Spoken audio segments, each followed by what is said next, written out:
Halo Led, Assalamualaikum warahmatullahi wabarakatuh. Ketemu lagi dengan Koba Yoga Channel Learn to Vlog di episode Kakus MotoGP alias Kasak Kusuk MotoGP. Masih dengan narasumber sama yaitu Nugi TMC Blog. Ya, kalau pada tahu yang sering ngisi artikel di temen KB ya, Kang Haji TMC, Kang Taufik, itu adalah Nugi TMC Blog. Ini dia. Halo. Oke, jadi di episode kali ini KB mau bahas tentang juara dunia nih, kandidat juara dunia di musim MotoGP 2021. Yang tentunya udah pada tahu bahwa pemuncak klasemen sementara saat ini yang menyisakan sekitar 6-7 seri lagi jika tidak ada yang dibatalkan ya. Itu adalah Fabio Quartararo. Itu ada Francesco Bagnaia di posisi kedua. Kemudian ada Joan Mir dan Johan Zarco. Cuma beda 2 poin antara Mir dengan Zarco. Sementara di posisi kelimanya yang cukup jauh adalah Jack Miller dengan 105 poin. Quartararo sendiri itu memimpin dengan poin sebanyak 181 poin. Nah, sekarang yang mau KB tanyakan pada Om Nugi adalah dengan sisa 6-7 seri nih dengan Quartararo sebagai pemuncaknya, kira-kira bisa nggak nih Quartararo musim ini nih dari juara nih? Soalnya kayaknya yang paling kuat emang dia sih. Yeah. Tapi yang lain-lainnya kan tidak bisa diabaikan juga gitu kan. Betul. Pecco Bagnaia tadi, Johan Zarco, Joan Mir juga ya kan. Yeah. Gimana? Silakan. Memang kalau kita lihat konsistensi dari si pemuncak klasemen saat ini, Fabio Quartararo memang yang paling layak yang menjadi juara dunia 2021 ini memang diprediksikan adalah Quartararo. Tambah lagi beberapa hari yang lalu Marc Marquez juga diwawancarai kan, siapa menurut Marquez yang paling kuat di tahun ini untuk menjadi juara dunia. Dan memang Marquez juga menjagokan seorang Fabio Quartararo dengan alasan ya, memang alasannya sih bisa kita lihat semua kita lihat ya, betul. Nggak cuman dari kacamata sesama pembalap MotoGP gitu, Mas Koba. Jadi selain punya motor yang factory full spec, Fabio Quartararo ini semakin lama di MotoGP dia semakin dewasa.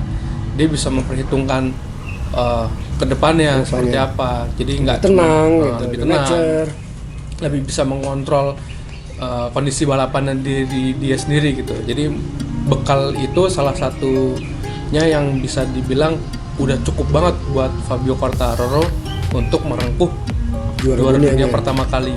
Karena Fabio Quartararo juga sebelumnya kan nggak pernah juara dunia nih di kelas mana pun. Moto3 juga nggak pernah juara dunia. Okay. Jadi dia naik MotoGP memang karena memang dilirik sama tim yang bagus, walaupun belum juara dunia dia naik terus sampai ke Petronas dan sekarang di Yamaha Factory. Waktu zaman Moto3 ya. Si Quartararo keberapa sebelum naik ke Moto2? Sebelum naik, kalau nggak salah dia sempat top 3 juga sih atau top 5 gitu. Naik lah dia. Naik dia di Moto2. Nah, sebelum direkrut dia posisinya di Moto2 juga nggak bagus-bagus banget. Walaupun memang dia menang beberapa kali, cuman dia bukan pembalap yang bisa dibilang sering memperebutkan juara dunia. Tapi bakatnya itu dilihat dan dilirik oleh si Dato Razali untuk membela satelit Yamaha Petronas Sepang Racing Team. Ditambah juga musim ini Yamaha mesinnya bisa dibilang bebas trouble ya.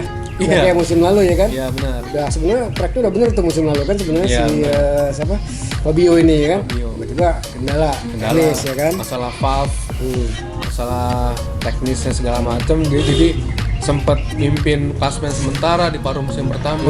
Lalu agak jeblok, bisa dibilang jeblok.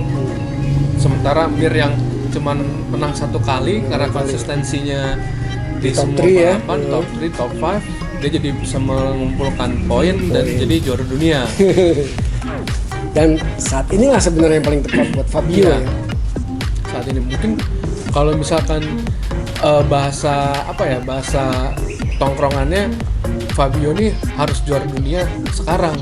Mumpung Marquez belum 100% fit ya, walaupun kita nggak bisa dibilang nggak merendahkan talenta Fabio sendiri dan Yamaha, tapi memang ya musuh utama para pembalap yang ada saat saat ini 2-3 tahun kebelakang ini memang Marquez. Iya. Karena seakan-akan dia bermain di liga yang sendiri gitu Iya, ya, si benar. Marquez ini kan. Benar. Dan sebenarnya juga tahun kemarin itu dan tahun ini tentunya itu juga katanya dibilang sebagai momen yang sangat pas bagi pabrikan atau pembalap lain untuk jadi juara Iya, dunia ya kan. betul. Mumpung si Alin ini nggak ada Adrian gitu nggak kan. ada nih, Adrian lagi sakit nih. Makanya kemarin akhirnya yang jadi si Juan Juan Mir. Mir. Karena Fabio ternyata ya terkendala banyak teknis Iya. lah ya. Sampai sayang melorot sekali. klasmen. Dan sekarang juga momennya masih dapat nih sebenarnya. Momennya masih dapat sebetulnya. Dan sekarang saatnya buat Fabio dan Yamaha tentunya Yamaha udah berapa musim ya? Terakhir 2015. Nah, udah puasa Terakhir. gelar udah terlalu lama untuk sebuah pabrikan yang langganan juara dunia gitu ya. Jadi musim ini nih paling cocok nih. Nah, sementara untuk Pecco kemudian Juan Mir sendiri kalau menurut gua pribadi ya, ini mereka nih konsistensinya kalah nih sama Fabio menurut Iya. gua ya. Meskipun mereka sendiri bisa dikatakan kandidat yang kuat, terutama Pecco yang dari Ducati karena paket ini secara paket gue melihatnya dia sebenarnya lebih bagus dari Yamaha sendiri gitu kan. Iya, Ducati. Si Ducati ini gitu kan. Ducatinya. Tinggal pembalapnya aja ya kan. Iya. Ibaratnya kalau misalkan seperti para komentator yang bilang Marquez pindah dong ke Ducati, Marquez pindah dong ke Ducati. Justru saat ini jangan kalau menurut gue ya. Karena bisa jadi juara dunia itu Marquez. Lebih gampang lagi. Ducatinya itu lagi bagus. Iya, betul. Kecuali waktu Marquez disuruh pindah waktu zamannya Rossi Rossi masih Ducati Iya. nah, itu bakal beda ceritanya gitu. Tapi kalau sekarang lu sama aja nyuruh Marquez jadi juara dunia lagi dengan cukup mudah Iya, gitu kan. betul. Karena Iya. memang Ducati saat ini juga memang jor-joran banget. Hmm. Kita ngelihat 4 pembalap Ducati yang dikasih ya walaupun Pramac Ducati nggak full spec factory ya, tapi mereka factory supportnya juga Support. lumayan banyak. Dan itu Itu membuktikan kok. Iya, mengerikan kan. performa, Zarco konsisten waktu di Qatar, waktu di Le Mans kemarin dia juga sempat berebut untuk kemenangan kan. Jorge Martin juga udah menang sebagai pembalap satelit terus Jack Miller menang 2 kali. Jadi memang Ducati ini kayak harus menang juga nih tahun ini nih. Seenggaknya ya dia bisa mengamankan konstruktor lah kalau Ya, memang konstruktor. lepas pembalapnya juara dunia gitu. Karena memang dari Paolo Ciabatti sendiri kemarin dia sempat bilang kalau Ducati ini strateginya di paruh musim kedua MotoGP 2021 adalah menempatkan sebanyak mungkin pembalap Ducati di depan Fabio Quartararo. Kayak memang kalau untuk juara dunia konstruktor kayaknya Ducati paling kuat ya. Iya, paling kuat Ducati. Karena mereka paling sering sih pembalapnya Iya, Ya. rebutan rebutan di siapapun top itu gitu, 3, tapi iya. Ducati terus gitu Ducati kebanyakan. terus, benar. Dan menurut gue pribadi juga si Ducati ini kayak yang kebalikannya dari Honda, bener nggak sih? Dalam arti gini, kalau Honda itu cuma Cuma satu, Marquez iya. yang bisa bawa motornya, sementara kalau Ducati siapapun pembalapnya Iya, bisa kenceng. bisa kenceng, bisa juara ya kan? Iya, benar. Bener kebalikannya banget itu malah. Jadi kalau Yamaha kayak di tengah-tengah lah. Iya, karena masalahnya Yamaha kan saat ini juga dia cuman yang full support factory itu kan ya 2 lah saat ini ya, Fabio Quartararo dan Valentino Rossi. Sementara Valentino Rossi setelah ditinggal banyak tim krunya juga dia kayaknya melorot banget walaupun pakai factory spec. Ya. Kalau Juan Mir gimana nih? Kira-kira nih Juan Mir ya. buat jadi juara dunia? Juan Mir itu jika kita bandingkan dengan kompatriot dan juga partnernya di sama-sama Suzuki ya. Iya, Dan Alex Rins. Alex Rins dia menurut gue dia ada 1-2 tingkat di atas Rins menurut gue ya. Dia secara keseluruhan dia terlihat lebih dewasa, dia terlihat lebih tenang, dia terlihat lebih mampu kayak membaca atau menjaga ritmenya sepanjang balapan. Dan dia tahu bahwa di akhir-akhir ban gue masih oke nih buat digeber nih. Makanya dia kadang-kadang di akhir itu kan melesat kan, langsung push. gitu kan. Karena dia nggak push di awal, yang penting gue bisa masuk di 5 besar dulu dengan sambil baca ritme balapnya dia, pace-nya dia, gue bisa nggak nih nyusul 2 atau 3 ke depan gitu kan. Betul. Nah, itu yang gue lihat dari seorang Juan Mir. Cuman memang paket Suzuki sendiri kan memang kembali kayak masih kayak musim lalu menurut gue ya. Iya, memang. Kayak yang tidak terlalu improve banget. Iya. Jadi baik Rins ataupun Mir kayak dia kudu struggle dulu di tengah untuk kemudian ke depan, which is menurut gue agak-agak udah terlambat nih karena yang lain mungkin udah panas gitu.